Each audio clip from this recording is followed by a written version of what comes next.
1 കൊരിന്ത്യർ 5-ാം അധ്യായം 6 മുതൽ 8 വരെയുള്ള വേദഭാഗങ്ങൾ. നിങ്ങളുടെ പ്രശംസ നന്നല്ല. അസാരം പുളിമാവ് പിണ്ടത്തെ മുഴുവനും പുളിപ്പിക്കുന്നു എന്ന് അറിയുന്നില്ലയോ? നിങ്ങൾ പുളിപ്പില്ലാത്തവരായിരിക്കാൻ തക്കവണ്ണം പുതിയ പിണ്ടം ആകേണ്ടതിന് പഴയ പുളിമാവിനെ നീക്കിക്കളവിൻ. നമ്മുടെ പെസഹ കുഞ്ഞാടും അറുക്കപ്പെട്ടിരിക്കുന്നു, ക്രിസ്തു തന്നെ. ആകയാൽ നാം പഴയ പുളിമാവ് കൊണ്ടല്ല, തിന്മയും ദുഷ്ടതയുമായ പുളിമാവ് കൊണ്ടുമല്ല, സ്വച്ഛതയും സത്യവുമായ പുളിപ്പില്ലായ്മ കൊണ്ട് തന്നെ ഉത്സവം ആചരിക്കുക. 1 കൊരിന്ത്യർ 5-ാം അധ്യായം 6 മുതൽ 8 വരെയുള്ള ഭാഗം സഭയുടെ വിശുദ്ധിയെക്കുറിച്ചുള്ള ഗൗരവകരമായ മുന്നറിയിപ്പാണ് നൽകുന്നത്. ഇവിടെ വിശുദ്ധ പൗലോസ് അപ്പോസ്തലൻ നേരിട്ട് വിരൽ ചൂണ്ടുന്നത് പെസഹ പെരുന്നാളിൻ്റെയും പുളിപ്പില്ലാത്ത അപ്പത്തിൻ്റെയും പെരുന്നാളിൻ്റെയും നിയമങ്ങളിലേക്കാണ്. പുറപ്പാട് പുസ്തകം 12-ാം അധ്യായം 15 മുതൽ 20 വരെയുള്ള വാക്യത്തിൽ ഇസ്രായേൽ ജനത മിസ്രയീമിൽ നിന്നും പുറപ്പെടുമ്പോൾ ഭവനങ്ങളിൽ നിന്നും പുളിമാവ് നീക്കം ചെയ്യണമെന്നും പുളിപ്പില്ലാത്ത അപ്പം ഭക്ഷിക്കണം എന്നും ദൈവം കൽപ്പിച്ചു. പുളിപ്പുള്ള അപ്പം തിന്നുന്നവനെ ജനത്തിൽ നിന്നും വേർപെടുത്തണം എന്നും ആയിരുന്നു കൽപ്പന.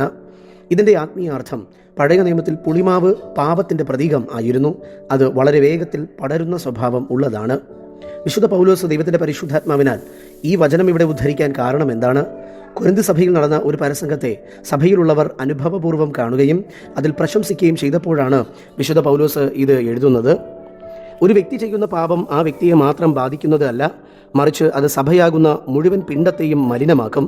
ഇവിടെ പിണ്ടം എന്നുദ്ദേശിക്കുന്നത് ദൈവസഭയാണ്. ഇത് ബോധ്യപ്പെടുത്താൻ വേണ്ടിയാണ് അദ്ദേഹം ഇവിടെ ഇത് എഴുതിയിരിക്കുന്നത്. പഴയ പെസഹായിൽ കുഞ്ഞാടിനെ അറുത്തതുപോലെ നമുക്കായി പെസഹ കുഞ്ഞാടായ ക്രിസ്തു അറുക്കപ്പെട്ടു കഴിഞ്ഞു. അതിനാൽ നാം പഴയ പാപമാകുന്ന പുളിമാവ് കളഞ്ഞ് പുതിയവരായി ജീവിക്കണം. ഈ വചനത്തിൽ നിന്നും നാം മനസ്സിലാക്കേണ്ട ചില സത്യങ്ങൾ ഇവയൊക്കെയാണ്. 1. ചെറിയൊരു പാപം പോലും അവഗണിച്ചാൽ അത് ജീവിതത്തെ മുഴുവനും നശിപ്പിക്കും. അതുകൊണ്ട് പാപത്തിൻ്റെ തുടക്കത്തിൽ തന്നെ അതിനെ നീക്കം ചെയ്യണം. ക്രിസ്തു നമ്മുടെ പാപങ്ങൾക്കായി മരിച്ചതിനാൽ നാം ഇപ്പോൾ പുളിപ്പില്ലാത്തവർ അഥവാ വിശുദ്ധർ ആണ്. ആ വിശുദ്ധി കാത്തു സൂക്ഷിക്കാനുള്ള ഉത്തരവാദിത്വം നമുക്കുണ്ട്. 3. കപടഭക്തിയും ദുഷ്ടതയുമാകുന്ന പുളിമാവ് നീക്കി നിഷ്കളങ്കതയും സത്യവുമാകുന്ന പുളിപ്പില്ലാത്ത അപ്പം ഭക്ഷിക്കണം.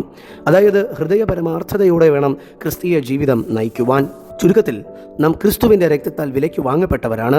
അതിനാൽ ലോകത്തിൻ്റെ പുളിമാവ് നമ്മുടെ സഭയിലോ ജീവിതത്തിലോ കലരാതെ സൂക്ഷിക്കുക എന്നതാണ് നമ്മുടെ വലിയ കടമ. ഇന്ന് ഈ വചനത്താൽ ദൈവം നിങ്ങളെ സമാധാനമായും സമൃദ്ധമായും അനുഗ്രഹിക്കുമാറാകട്ടെ. ആമേൻ.